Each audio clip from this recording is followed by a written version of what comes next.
Bonjour, dans cette vidéo, je vais présenter la théorie de l'information de Shannon et Weaver. Cette théorie peut nous aider à comparer l'efficacité de différentes technologies pour transmettre l'information. Des gestes non-verbaux sont-ils plus efficaces qu'une conversation en face à face? Devrions-nous abandonner l'utilisation des documents écrits? Pour répondre à ces questions, dans cette vidéo, je vais décrire comment Shannon et Weaver entendent la communication. Nous allons utiliser leur théorie pour modéliser la transmission d'informations avant d'identifier deux concepts qui expliquent la diminution de l'efficacité de la transmission.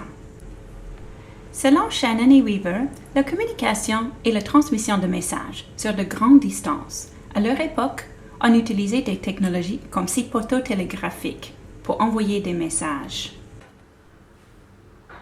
J'imagine que vous n'avez jamais vu un télégraphe, un outil inventé au 19e siècle pour envoyer des messages rapidement. Voici un exemple. Le télégraphe est une bonne métaphore pour la théorie de l'information, parce que l'objectif principal du modèle de Shannon et Weaver est de déterminer si le message transmis est le même au départ et à l'arrivée. Pour ce faire, il faut mesurer et comparer les messages. Nous allons utiliser une situation très familière pour décrire les éléments de leur modèle et pour décortiquer les étapes dans la transmission d'un message. Claudia, allô Christine, Claudia, tu m'entends? Es-tu là?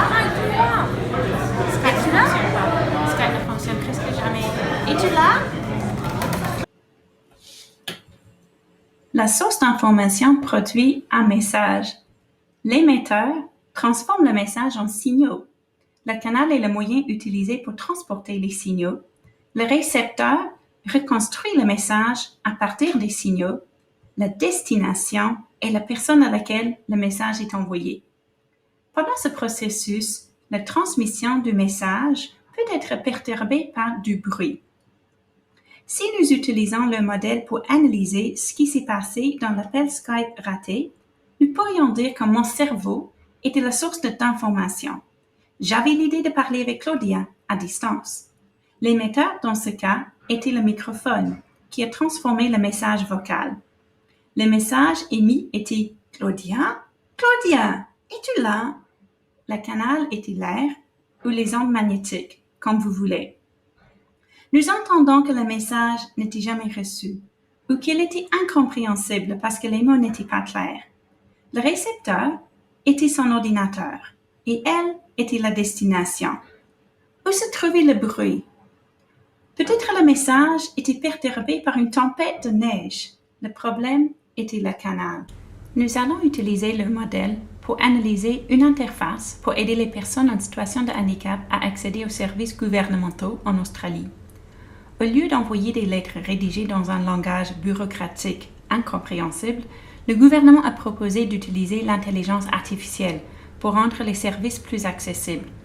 Les clients vont interagir avec un avatar qui s'appelle Nadia. Comme vous pouvez voir dans la photo, la voix de Nadia est celle de Cate Blanchett. Pouvons-nous reconstituer le schéma de Shannon et Weaver pour décrire le problème auquel le gouvernement faisait face avant la création de Nadia? La source d'information est le gouvernement, et plus spécifiquement le bureau d'assurance pour les personnes en situation de handicap. L'émetteur qui transforme l'information en signaux est un logiciel qui génère des lettres officielles. Le signal dans ce cas est « Vous êtes admissible aux avantages suivants ». Le canal utilisé pour transporter les signaux est le service postal. Le signal reçu pourrait être différent que le signal émis. Comme beaucoup de documents gouvernementaux rédigés en langage bureaucratique, nous pouvons imaginer que le message n'est pas facile à comprendre. Le récepteur est l'individu qui lit la lettre, possiblement pas le client. La destination est le client, la personne en situation de handicap. Nous allons à l'instant identifier ensemble les sources de bruit potentielles. Peut-être le service postal perd la lettre. Le problème est le canal. Si le texte est impossible à déchiffrer, le bruit touche au signal reçu. Si la personne qui lit la lettre n'est pas capable de la lire, par exemple si elle est aveugle, le bruit se trouve sur le plan du récepteur. On peut se questionner si l'utilisation de Nadia améliore cette situation. La source d'information continue d'être le bureau d'assurance, mais maintenant l'émetteur est Nadia. Imaginons qu'elle émet le message suivant. Comment puis-je vous aider? Posez-moi des questions. Lorsque Nadia émet le signal « Comment puis-je vous aider? Posez-moi des questions », quel est le canal? Bravo, le canal est le web. Maintenant, pourriez-vous me dire quel est le signal reçu? Le signal reçu en langage naturel sera le même que le signal émis. Comment puis-je vous aider? Posez-moi des questions. Enfin, êtes-vous en mesure d'identifier le récepteur? Le signal verbal et visuel se rendra à l'ordinateur et se présentera sur la caméra vidéo du client. Nous pouvons comparer les deux systèmes de transmission d'informations en regardant les objectifs du modèle de Shannon et Weaver. Le premier objectif était d'augmenter la vitesse de transmission du message. L'Internet est plus rapide que le service postal, donc Nadia est supérieure. Le deuxième objectif était de diminuer les pertes en cours de transmission.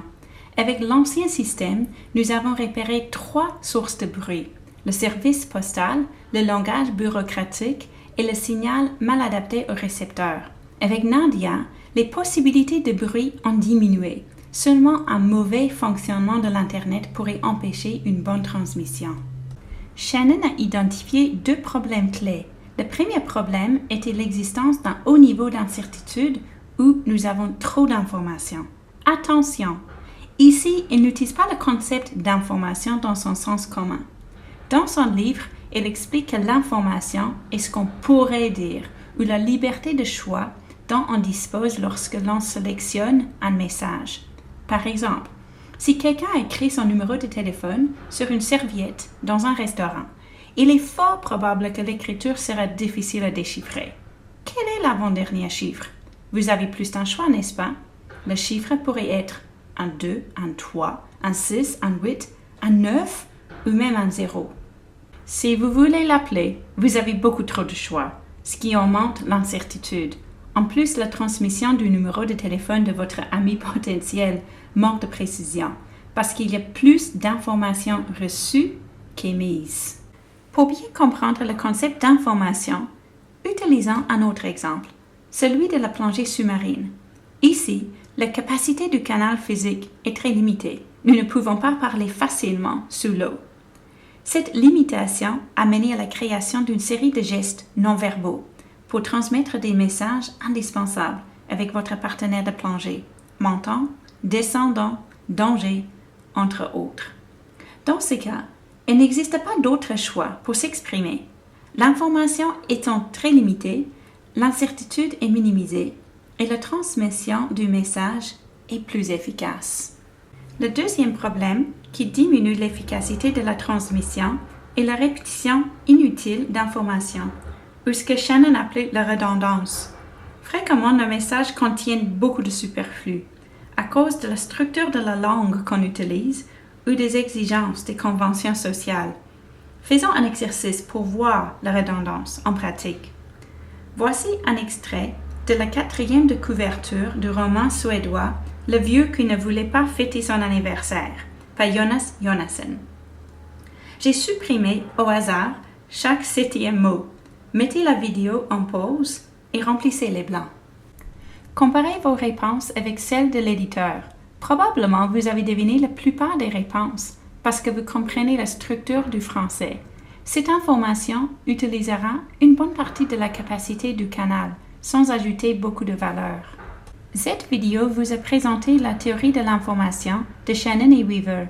La théorie offre une modélisation visuelle de la transmission d'informations à distance, en utilisant par exemple un télégraphe, l'Internet ou la téléphonie. En plus, la théorie offre 2 pistes pour expliquer ce qui empêche une transmission efficace du message. Premièrement, trop d'informations, ce qui crée de l'incertitude, et deuxièmement, la redondance, qui réduit la capacité du canal de transmettre ce qui est utile. C'est ce qui met fin à notre capsule Théorie de la communication en tant que transmission selon le modèle de Shannon et Weaver. À une prochaine capsule!